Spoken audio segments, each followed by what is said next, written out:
Why they're not giving Musa to Klal Yisrael? Meaning he's recounting everything that happened the past 40 years to admonish them, to rebuke them, that to learn from their mistakes of the past.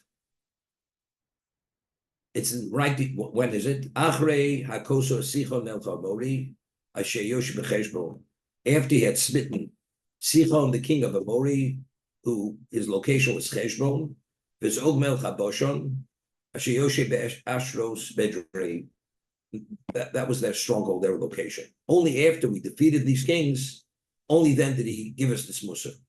So Rashi makes it a point here. Oma Moshe, imani bochicham kodem shikonsulet l'ktsas oretz. If I admonish them and rebuke them before they even begin entering into the land, Yom malozel leinu. What does the man want from us?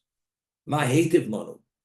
He's only been promising us, never delivered the promise, and he's always been criticizing us, rebuking us. He's only coming to find fault and to put us in a negative light. He doesn't have the ability to bring us into the land. So every time we're about to go in, he always finds fault when we're not going in. Evidently, it indicates that there's no chance we're going in. Therefore, he waited till he toppled these two giants who were the protectors of Canaan. And they were able to conquer the land and take possession of the land. And afterwards, he rebuked them to show that it's within his capacity as Hashem's agent to bring him into Eretz Yisrael. And this is the beginning of the conquest. But earlier, they say, we've been hearing 40 years, continuously disappointments. And as those relative disappointments, we're always kept out. We're always held back. But now, where Hashem has shown that, or Moshe is showing that he has the capacity as a Shlich Hashem to bring him in, so now he's able to give him Musar. It's like a person says, all I hear from you is criticism. You're only criticizing, always finding fault. Well, it's constructive criticism, When do we finish with this constructive criticism? Evidently, all you see me in the negative light, that I have no worthiness. But here's more. Not only do I have no worthiness, you promised that you're going to deliver, you're never delivering. Evidently, it indicates you can't deliver. So he's shown he could deliver, and it's only because of their failing. That's why they've been held up until now, held back. Now he's giving the Musar from the standards due to their failing. That's why they haven't gone in yet. And they were delayed all this period of time. We mentioned the Ramban. The Ramban quotes the Pasuk in Tehillim, which David says, David says, because you have the ability to forgive, that's why they fear you. Meaning, if there's no chance to do tshuva, a person says, look, if we're prone to fail, and it's inevitable, we're never going to make the grade, we might as well take advantage, and we exist to get whatever we can. But because but since the Jew knows that he can do tshuva, and he'll be forgiven, that's why he fears Hashem. Because if you do the right thing, you're going to be reinstated. But if regardless what you do, you're always at a failing level, and you get nothing, person will try to grab whatever he can. This is the concept of a person being able to see that there's hope. But if a person feels it's hopeless, what does he do? He throws in the towel and he actually goes for it, regardless of what the consequence is. Okay?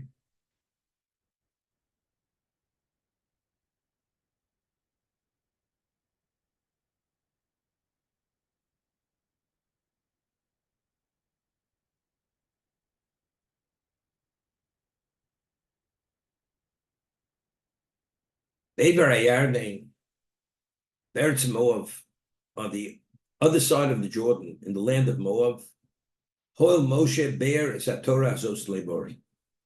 Moshe began elucidating the Torah, saying, take a look at Rashi, Be'er Torah, B'shivim Moshe Pirshalem. He explained the Torah in 70 languages. And this is the first time we see. How does Moshe Rabeinu know 70 languages? She said it's part of the communication. How did Moshe Rabeinu know anything which went beyond his own limited capacity? The answer: he was the Navi, and being a prophet, Hashem communicated 70 languages, and therefore he was able to explain the Torah in 70 languages. Meet Klaus Shaw understood 70 languages. He didn't understand 70, but every Jew knew. To be a member of the Sanhedrin, you have to understand 70 languages. But over here, Moshe Rabeinu, his last moment before he passes away, the last so many days before he passes away, he's elucidating Torah in 70 languages. Why 70 languages? He should elucidate in Hebrew, or whatever language they understand. The Torah is for Klaus, it's not for the Ummah Olam, it's not for the nations in the world. Nations in the world, the 70 root nations, each one has its own language, going back to the generation of dispersion. So what's this whole idea of 70 languages over here? Torah had to be fleshed out in 70 languages. The Midrash here, and there's a Midrash in Parsha Shmos. Well, Moshe Rabeinu at the burning bush was told to go to Mitzrayim to be the Goel, to be the Redeemer, and he was involved in the 7-day dialogue. Moshe Rabeinu came up with every reason why he should not go, because he was concerned that if he accepts the position as the Redeemer, it would be an affront to his brother Aaron. And he came up, one of the things he says, I have a speech impediment. I can't speak. So what does Hashem say to Moshe? I mean, who gives anybody the ability to speak? If you're supposed to speak, you're going to speak. Therefore, it's not a valid point. So the Medrash says over there, and the Medrash says here, same Medrash, that Moshe says, I'm coming to represent you. You're the creator of the world. And I'm presenting you before all these people who are pagans. And he says, Paro in his court, he had 70 interpreters. That regardless of where that person came in the world, whatever he represented, whatever nation, he was fluent in that particular language. And not only was he fluent, he was articulate. And he articulated the words in the most respectful way. He says, here, I am representing the creator of the world. And I come, and I can't even get the words out of my mouth because I have the speech impediment. It's a disgrace. I'll be disgracing you. This is when he said, not that he said God can't somehow get the communication across. Me representing you, it would be a disgrace. Because here you have people speaking 70 languages. And they have interpreters, and they articulate it in the most perfect way. And I can't even get words out of my mouth. It's a disgrace. So Hashem says, be some pella Adam. So who gave Adam the ability to speak? Adam means going back to Adam Rishon, not you, man, human being. He says, Adam, how did he know 70 languages? He was never taught. Adam was never taught 70 languages, but he was able to speak 70 languages. So if Adam was able to speak 70 languages, what do you worry about? That's me, some pella Adam. Whatever you come upon, Adam was never taught, but yet he knew. So the question is, how did Adam know 70 languages? How did he know it? No, if nobody taught him. Initially, the 70 root nations, they all spoke one language. They spoke Lashon HaKodesh, Sofa Akas. Hashem dispersed them. Each nation now takes on another language. All of a sudden, where do these new languages come from? Evidently, God communicated them that each nation has its own language, which has to do with their representation in existence. We read in Pirkei Avos regarding Torah. What's the Torah? Hafach bo, hafach bo, tekula bo. You turn it, you delve into it, wherever you turn, everything is included in the Torah. We had mentioned Bereshit bara Elokim es hashamayim v'ha'aretz. B'shul Torah shnikus reishis, b'shul lishosh shnikus reishis. What was the blueprint of existence? The blueprint of existence was the Torah itself. So there's nothing superfluous in existence, because if the blueprint is the Torah, that means anything that exists, of course, that has relevance to the Torah. Because this is the setting where the Torah actually has to be observed, and all the challenges of Torah are in this existence. So whatever existence has relevance to the Torah itself. So that there were 70 languages in existence. Why are the 70 languages in existence? That lies in the Torah. That somehow has relevance in the Torah. So it says Adam Rishon initially, before he ate of the tree of knowledge, there was nothing that was concealed from him in existence. Rav Kalatsky says, it says when he named the species, he named each species by its name. What does that mean, named? He just put a label on it. So Rav Kalatsky explains that Adam Rishon, before the Chet, he understood within the realm of existence why each species has to exist regarding the spirituality of the world. And this is only a representation in the physical. Why? So when he says, when he called the eagle Nesher, if you are able to understand the words Nesher, what that means, what lies in that word, you'd understand every aspect of the eagle, its form, its internal organs, its ability, its representation, how it has relevance to the spirituality of the world. If you understood what the word Nesher, it's not a label, Nesher, eagle. And every one of the species, when he called the name, he identified its purpose and its value versus existence, and versus the spirituality of the world. Adam understood everything. So if there's meant to be 70 languages in existence, that means he, understanding every aspect of existence, he understood. Nobody had to teach him 70 languages. Based on his capacity, he saw it. That's how he knew it. And that's what Hashem said to Moshe Rabeinu. Who taught Adam? What are you worried? Me Sampel Adam.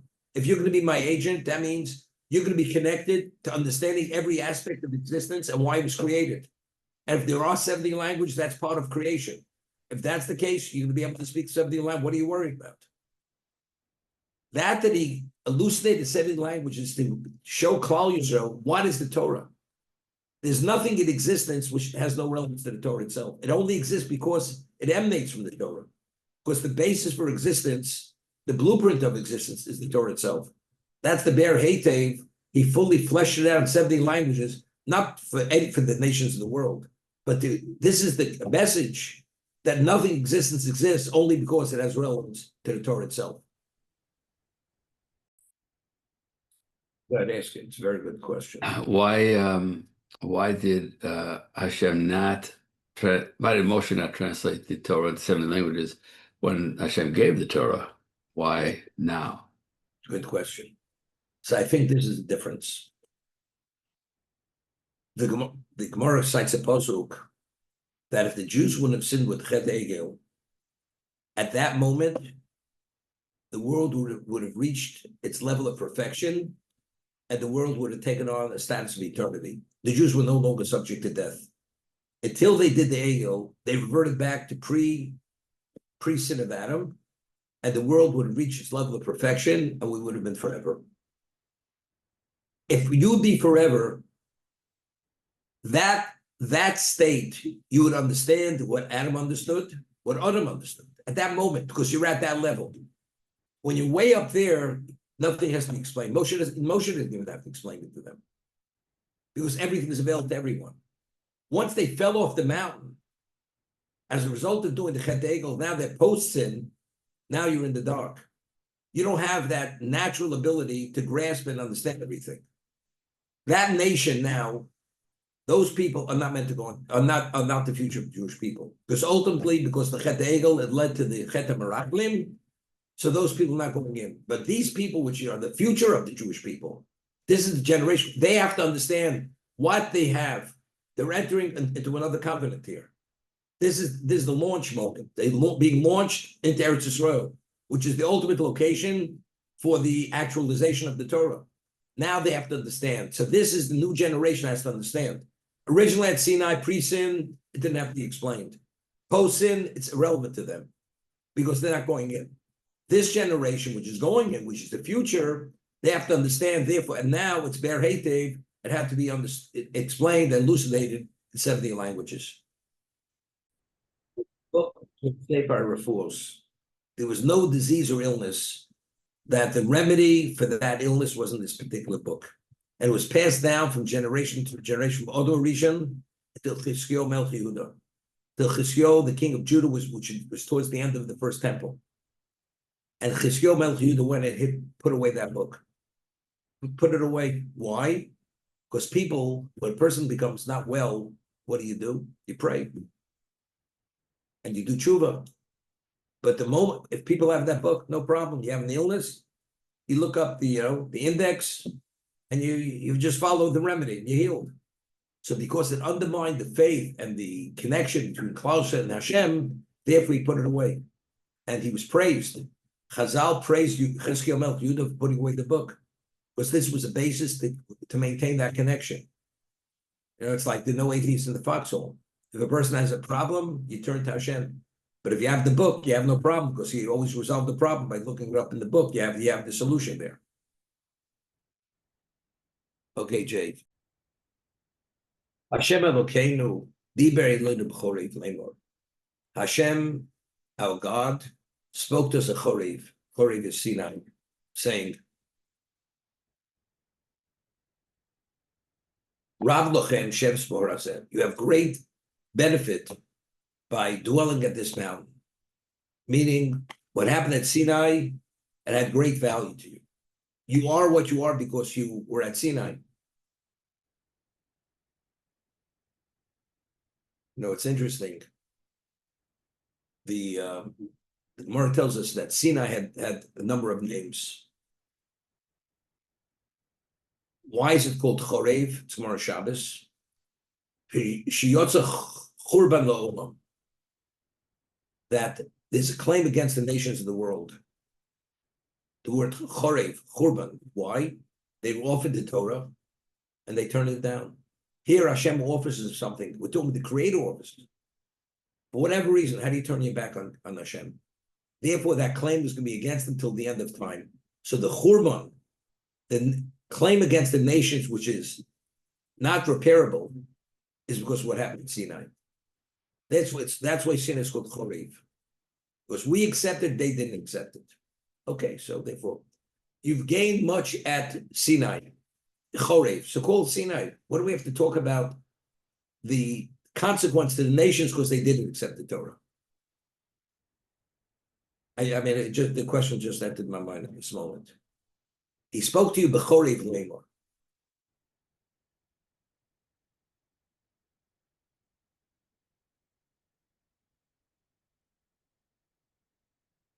So I was thinking,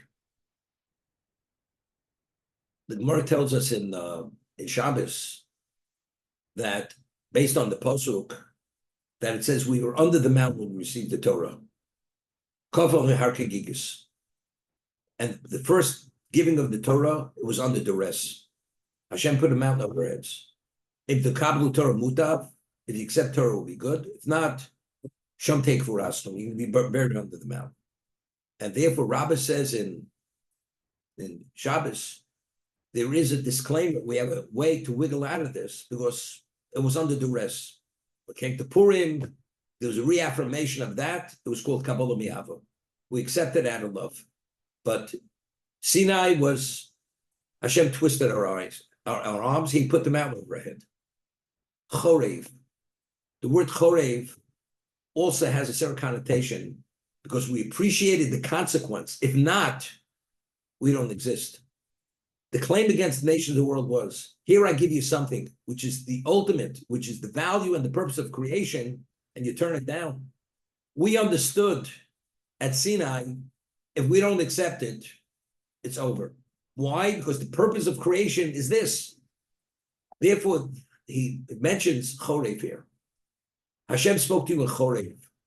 He gave you an understanding that everything hinges on this moment. If you accept, it's fine. If not, everything goes back to zero. Everything will be destroyed. Could be that's the reason why here it doesn't refer to Sinai, it refers to Chorev, to indicate this concept. That's what I was thinking. Pavlov Sheves, Kipshuto, Yesh Men Sheragodo, Harbi Lochem Gedulo Schar Al Yishivschem Harazeh. You have much distinction and much reward due to being at that mountain. What is that? Asisa Mishkan. You made a Mishkan. Meaning Sinai was a moment for that moment.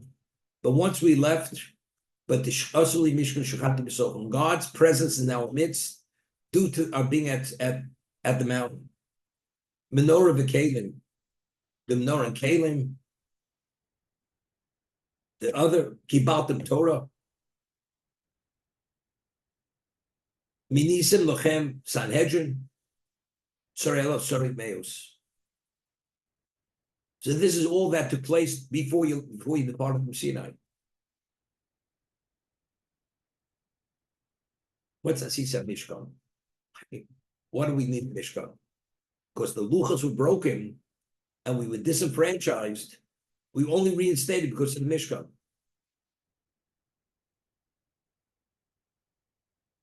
So it brings it, but still, factually speaking, after everything is said and done, we had our ups and downs at Sinai, but when we left Sinai, how did we leave? We left intact. We left that Hashem permanently is now amidst. But it was carried over to the Beis Hamikdash.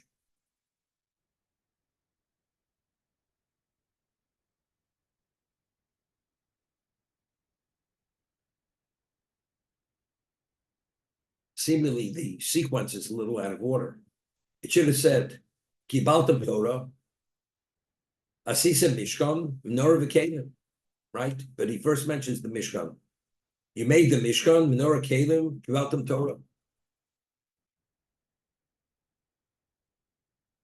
Right? So why does Kabbalah Torah go afterwards? It should be first and foremost. Sinai is Kabbalah Torah.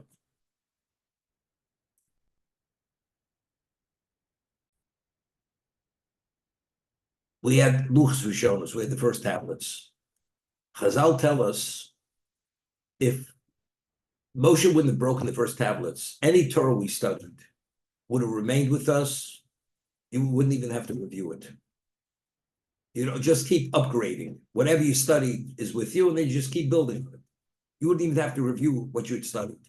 It became emblazoned now in the Shamos, the Torah itself. When the Luchas were broken, it says the letters were made of fire, they floated heavenward, which is an indication of Shikchas Torah, the forgetting of Torah.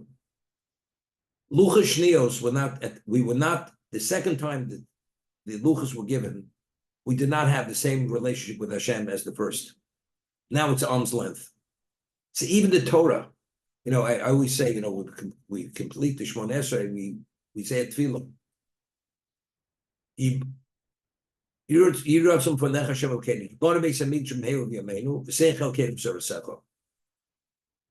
Hashem should speedily rebuild the Beis Hamikdash and give us our portion in Torah. What does the building Beis Hamikdash have to do with giving us a portion of Torah? Give us our portion in Torah. But why it's only Kshibana Beis Hamikdash b'meir v'yameinu? Only then. The answer is, if you connect at that level, we say, where was the Sanhedrin located? The Sanhedrin Gedolah, the High Court of Israel, was in Lishkas HaGozis. It was right alongside the sanctuary. Kimi Tzion Tetzitzora. Because they were at the location of the Shechina, therefore their level of understanding was greater than other people's levels of understanding, because they were connected at a different level. Before the Luchas were broken, we were connected at the ultimate level. Torah was a different Torah. When the Luchas were smashed and we were disenfranchised, when we came back, we weren't reconnected at the same level, a much less level. And what were we given? How do we reconnect to have a semblance of the first level? Firstly, Mishkan Shechanti B'Zocha. When you have the Mishkan and Hashem dwells in your midst, now we talk about Kabbalah Torah. They received it before, but in terms of the actuality, the reality, and the actualization of that Torah that you have, it's a different Torah now. Before the Mishkan, this is the equivalent of Yibor Beis Hamikdash Yameinu. We're praying the Mishkan should be rebuilt. And as a result of that, we have a different level of exposure to Hashem. And as a result of that, we'll be worthy to be able to have a new understanding, to be able to receive our chelik of Torah, receive that Sinai, to come upon whatever that was. That's why it's in that order. So the Mishkan is the equivalent of Yibor Beis Hamikdash Yameinu. Then the Seichel came Sorasecha. After the break of Luchos, when did Hashem return to be in our midst, the building of the Mishkan? Now it's a new Kabbalah Torah. The Torah we received, now we have new understanding, but until then, there was a distance which was something which wasn't really achievable or understandable sufficiently until we built the Mishkan.